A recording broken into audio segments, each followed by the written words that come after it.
This week kicks off the first deliberately planned trip of the second Trump administration. The president is already on the plane on his way to Saudi Arabia. Tomorrow, when he lands, he'll have meetings with the king and the crown prince of Saudi Arabia. And on the second day of the trip, he'll have a meeting with the 6 governments of the Gulf Cooperation Council. Day 3 will see him in Doha, Qatar, and day 4 in Abu Dhabi in the United Arab Emirates.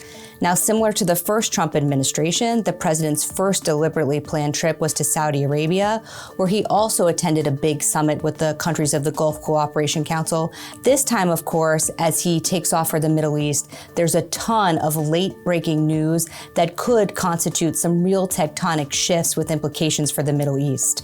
As I speak now, U.S.-Israeli citizen Idan Alexander has been released from captivity by Hamas in Gaza. The 4th round of U.S.-Iran discussions on Iran's nuclear program just concluded.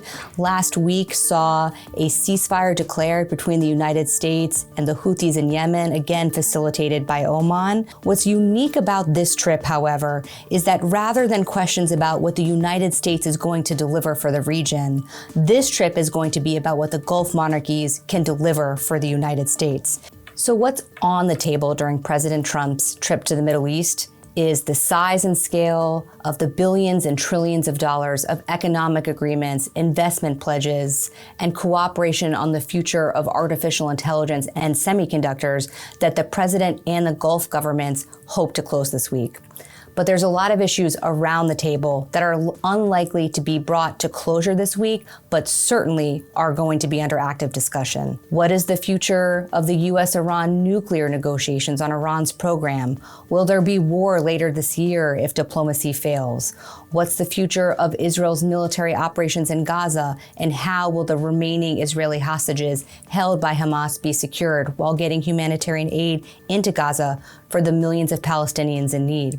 What about the future of the two-state solution between Palestinians and Israel, which is certainly high on the agenda of Gulf leaders? What about the suite of U.S. bilateral Saudi agreements, such as the Mutual Defense Treaty or a civilian nuclear agreement? And of course, the question of Saudi-Israel normalization. We're unlikely to see these issues brought to closure this week, but certainly we should expect to see progress and advancement as they discuss those high priority issues.